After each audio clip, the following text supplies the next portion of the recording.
All right, so I wanted to hurry up and make this video and put it out there. This is not an official review. There's no tech specs. I don't know all the information or technical things about this monitor. All I can say is I previously had it, and it was a FeelWorld F6. Now, I had some issues, and I'll show you them in a little bit. But apparently this is the latest and greatest firmware update. The only way you can really tell is going through your menu and showing the firmware that you have and compare it to the one that I show you at this timestamp right here. Now, as this is going, I'm going to show what's in the contents just in case you don't know what this monitor is. You can see what comes in the box. And as I'm going through this, you can look at the model number, see if they match with yours and whatnot. One of the things that they said is a lot of the 4K features were not available prior that you could use in HD mode, or available, or some of them are available in this new firmware version. So I'm not really sure if anybody else has this particular model. As they said, it was literally just released. So my main issues aside from that, because those weren't actually the issues for me, was using this dummy battery. You have to buy that separately for about 20 bucks. But what happens is I had a lot of power failures, and I guess it wasn't sending the right amount of voltage or something that was going on. So I'll show you that in a second. All right, here's a quick tip when using the dummy battery. If you're worried about the tension being pulled on the monitor input, go ahead and stretch it like I have it here. Make sure you have the right tension that you would like. Wrap it around the shoe portion here, and then now you have this room on the cord, the coil, because the coil is short when it's coiled up, and it's pretty tight. So this can avoid putting any pressure or unnecessary pressure or strain on the input portion of the monitor. So another tip that I have is, depending where you have the plug, whether it be on top of the HDMI or underneath of it, I find that rotating the monitor downwards and flip it around is a lot easier on that cable, and it will prevent from possibly unpowering your camera. And you can try what's best for you, but that's what I found worked best for me. Okay, so some of the features that weren't available in 4K mode are supposed to be corrected with this firmware. For example, this grid mode, I don't believe you could do it before, but you can punch in 4K, but I don't believe you can do it while you're recording.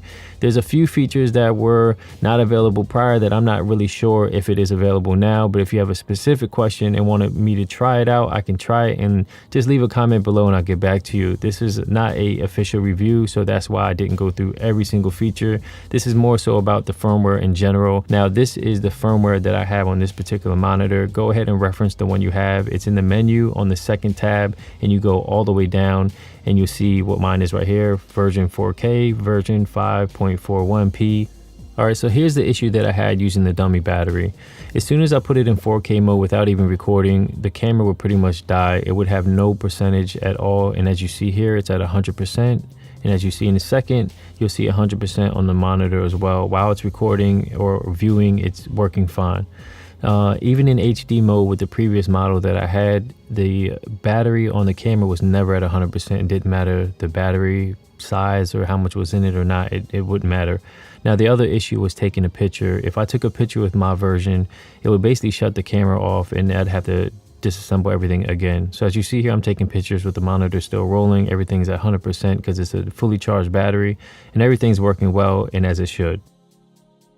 So the only other small issue I have is with this cold shoe and hot shoe situation right here. Basically, especially, I don't know with other cameras, but with the Sony, you can't push it all the way in because they have that little microchip thingies inside. And since it can't go all the way in, it causes it to wiggle even when you tighten it fully, and it makes you feel like it's not sturdy. And the FeelWorld version that I had, I don't know if it's different or slightly different size, but that slid right out even when fully tightened. Actually, there's one more thing that I forgot to mention. This has nothing to do with the firmware. I just noticed that when you're doing exposure like zebras or you're doing focus peaking, they can't be active at the same time for some strange reason, unless I'm doing something wrong. That's a little weird to me, and you can change the color and it still won't work at the same time. All right, so this is a case that I wanted to share with you. It's not by the same seller or the same manufacturer. You can look this one up. I'll provide links in the bottom, and there could be other ones that make something similar. Now, this one is a little bit larger, but that's okay because I wanted to keep the bracket intact on this monitor. I didn't want to keep taking it apart.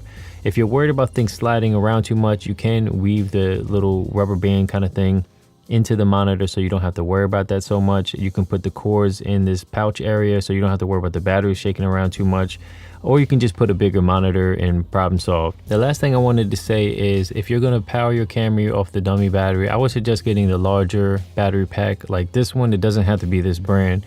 The reason is because I weighed it, and it doesn't really, even though it looks larger, it doesn't actually make that big of a difference in real world use and weight. To me, it didn't. If you're just using the monitor, you can use a smaller battery or medium, and you should get some pretty good or decent life. So besides those two small quirks, aside from the firmware situation, I think this monitor is great. I think the price point is great, and overall I think the color is really good for the price.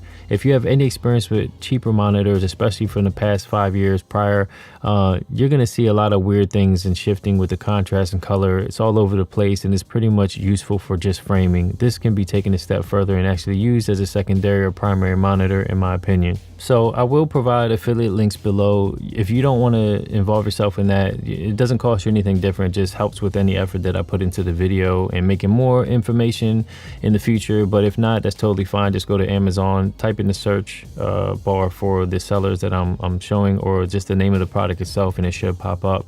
If you have any specific questions as far as firmware updates, they didn't give an actual list of what this updated compared to at least the version that I had prior. If there's anything, well, I will say this, usually in the description there's specific things they usually say when they're selling the item of what is not compatible in 4K mode. Now some of those 4K mode options that weren't there before are supposed to be there now. So if any of those were important to you, just ask me or shoot me a message below, and I'll go ahead and test it for you and leave a comment. I didn't want to go through all of them because a lot of them weren't important to me personally, and I just didn't want to go through every single thing figuring it out at this moment, as this is not official review or anything like that. It's just something I personally wanted to pick up, and I thought I want to share what I found with it.